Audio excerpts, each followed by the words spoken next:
All right, sports fans, how's everybody out there doing? William Martin coming at you one more time here on YouTube with another edition of the 300 Pounds of Sports Knowledge Podcast. Well, folks, the first 12-team college football playoff is here. We're about 48 hours away from things getting started. After this weekend, it's going to be down to eight. And of course, the four teams that survive and advance round number one will be heading to bowl games. First time that the playoff will be taking place at on campus sites for round number one, of course. Then it's on to neutral site bowl games the rest of the way. So I want to get things started with Friday night, and it's a battle in the Hoosier State as you have the seventh ranked Fighting Irish out of Notre Dame set to host the Indiana Hoosiers. And you look at this battle right here. Of course, it's a for the winner.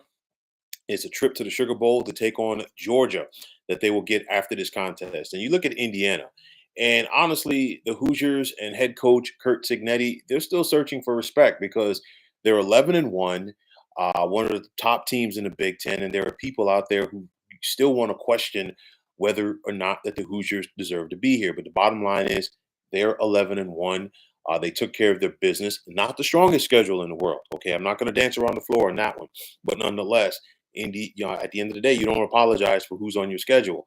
So you look at this, and like I said, the Hoosiers are 11-1. Their biggest test, of course, being Ohio State a couple of weeks ago, and they got destroyed in Columbus, courtesy of the Buckeyes, by the score of 38-15. And I think this time around, unlike that Ohio State game, Indiana's going to have to start fast. So what are we going to see from Curtis Rourke and this Indiana offense going up against Notre Dame?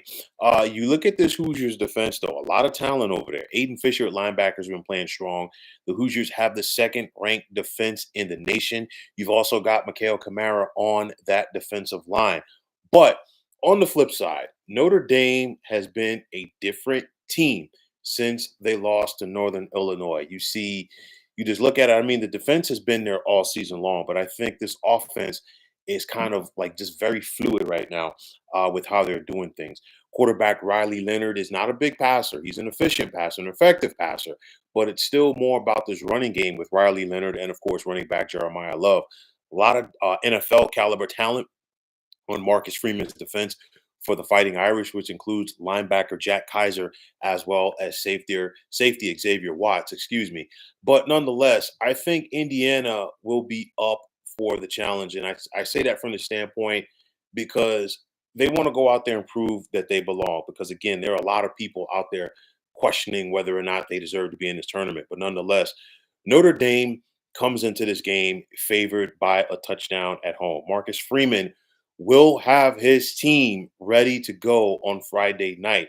I think the Irish have to work for it, but as the second half goes on, Notre Dame will distance themselves from the Hoosiers. And because of that, I'm going to take the Fighting Irish at home to advance by the score of 30-20. Now, it's a triple header of action on Saturday. It begins noon Eastern, and it begins in Happy Valley as you have 11th ranked SMU traveling to take on sixth ranked Penn State with a berth in the Fiesta Bowl to face Boise State on the line. So, what do we have here? We've got two teams that lost their respective conference championship games, and they get a reprieve here. So, of course, the biggest reprieve coming for SMU because there were those who questioned whether or not that the Mustangs would get in after losing to Clemson in the ACC championship game, but the selection committee did take them over Alabama out of the SEC. Nonetheless, Rhett Lashley has coached this team with a chip on his shoulder all season long, and SMU has played with a chip on their shoulder all season long as well. So I think Rhett Lashley's bunch will be ready to play in this one. But unlike the Clemson game and the ACC championship game, the Mustangs cannot afford to start slow in Happy Valley.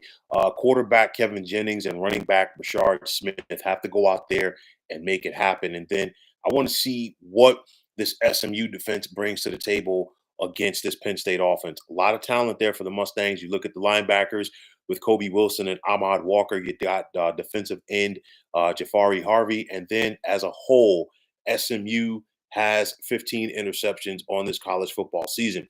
But on the flip side for Penn State, will James Franklin be able to exercise some demons? Okay. We saw it again.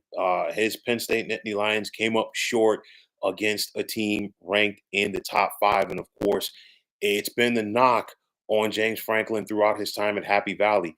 His Penn State teams always come up short against the better teams. So the tenor of this Penn State offense changes because typically when you're talking about losing a backup quarterback, you're like, okay, it's no really big thing. But with Bo Prabula going to the transfer portal, that changes a lot of what Penn State does on offense because not only does Penn State have packages for Probula when he comes into the game, also Penn State has packages where they have both Bo Probula and starting quarterback Drew Allar in the game at the same time. So that changes a lot for the Nittany Lions, and now it's adjusting and adapting time on the fly, unfortunately, for Penn State. Nonetheless, I still think Penn State's going to try to run the football effectively. Sans Bo Prabula, you still got Nicholas Singleton and Katron Allen. And what is quarterback Drew Aller going to do right now as he's going to be the guy throughout this entire game? Tight end Tyler Warren is playing like a guy who is going to get selected very early in next spring's NFL draft. And if Penn State is going to advance, I think Tyler Warren is going to have an impact in this one. Now, in the Big Ten championship game, we saw this Penn State defense give up 45 points to Oregon, un-Penn State like. The Nittany Lions have to get back to flying around the football, and they have to really put the lean on this SMU offense. A lot of NFL talent on that side of the ball from the Nittany Lions, which includes linebacker Kobe King and defensive end Abdul Carter.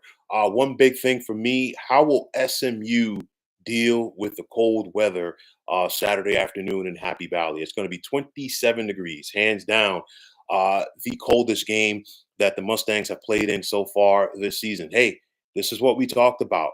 On-campus games here in December, warm weather teams having to possibly face cold weather teams, and we're getting it right here. I think the weather will affect SMU. Penn State is the better team, and because of that, I'm going to take the Nittany Lions to advance by the score of 31-23. Now in Austin, you've got the fifth-ranked Texas Longhorns, the top-ranked at-large team hosting the ACC champs, and I'm talking about 12th ranked Clemson. And for the Longhorns, they come into this contest favored by 12 points. But I want to see what Texas team we're going to get. And I want to see if Steve Sarkisian's bunch is ready to play. And the reason why I say it is this: Texas left it all out there in that SEC championship loss to Georgia. Just a couple of plays where they did not execute. There's a big reason why we're talking about Texas playing in round number one and not having a first round bye. But nonetheless, Texas defensively, they're going to be up for the challenge. I do think so. A lot of talent there, which starts with linebacker Anthony Hill, Colin Simmons off the edge, and then the likes of Ja'Day Barron in that secondary for the Longhorns. And we're talking about Texas, the third-ranked defense in the nation.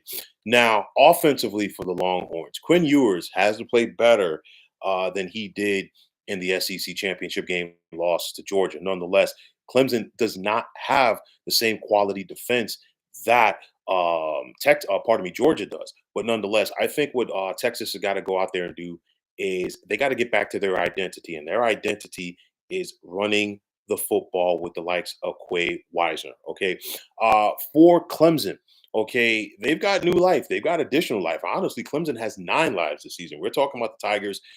They got 3 losses. Of course, 2 of those losses were out of conference. They still got into the ACC championship game.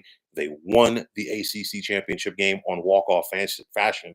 And if you're Dabo Sweeney and Clemson right now, you are playing with house money. But nonetheless, Clemson is not just traveling to Austin to go out there and say that they made the playoff. Clemson definitely wants to go out there and advance and get to Atlanta to take on Arizona State in the Peach Bowl. Now, you look for the Tigers, and I think what they have to do offensively, they've got to play keep away, meaning they've got to keep Texas's offense on the sidelines. What's the easiest way to do that? running the football effectively with veteran ball carrier Phil Maffa. Now, you look at quarterback Cade Klubnik for the Tigers, 33 touchdown passes this season, but just one in Clemson's 3 losses. For the Tigers to go out there and pull off this big upset on the road, that has to change right there.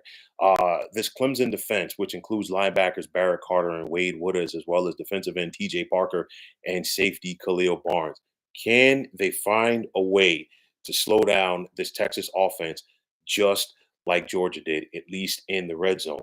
Texas is favored big in this one at home. They're favored by 12 points over the ACC champs. I think the Longhorns will start slow, but I think they will flex their muscles as this game goes on. And I'm going to take Texas by 2 touchdowns, 31-17. And finally, on Saturday night at the Horseshoe in Columbus, it would not be the college football playoff if we didn't get a first round matchup between two schools who represent the two superpowers of the sport. And I'm talking about Tennessee out of the SEC and, of course, Ohio State from the Big Ten. Now, neither one of these teams won their respective leagues or played in those conference championship games for that matter. But we're talking about Ohio State being 10-2 this season. We're also talking about Tennessee being 10-2 this season. And for the Volunteers, their only 2 losses of the season came on the road at Arkansas and at Georgia. I'll ask anybody in the nation to try to go there and get 2 dubs, okay?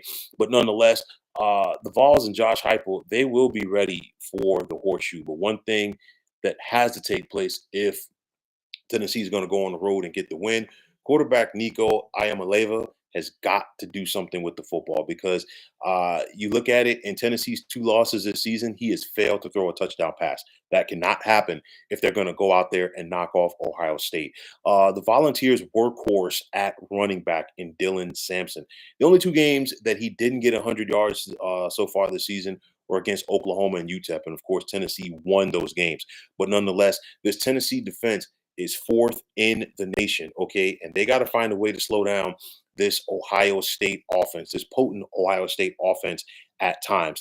I look at it like this. I want to see which Ohio State team shows up because Ohio State offensively did not show up against Michigan in the regular season, and that's why they didn't get to the Big Ten championship game, and that's why they're seeded 8th here in round number 1.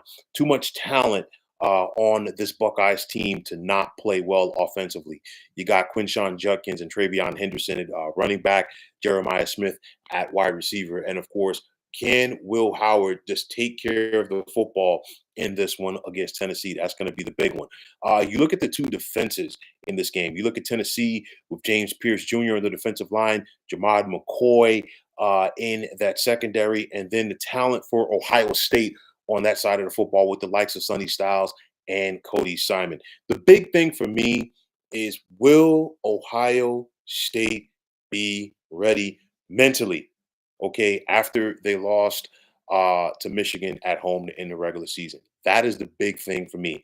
In the past, we've seen things like that carry over into bowl games for teams. But now I think there's a lot of pressure for Ohio State coming into this one because not only were they expected to win the Big Ten and, of course, have a first round bye, there were some people who felt the Buckeyes could have been the top rated team in this tournament. But nonetheless, they are number 8. Tennessee is a 10-win team, but I think the Volunteers are playing with house money as they're a 7.5-point underdog on the road in this one. Ohio State will win.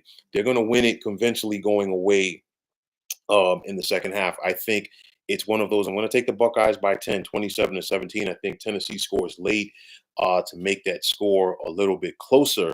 But nonetheless, Ohio State will take care of their business and get to the Rose Bowl to take on Oregon. So, folks, those are my picks for round number 1 of this college football playoff. And as always, I want to take this time out to thank all of you for tuning in to the 300 Pounds of Sports Knowledge podcast here on YouTube. I want to take this time out to thank all of you fine folks out there for tuning in.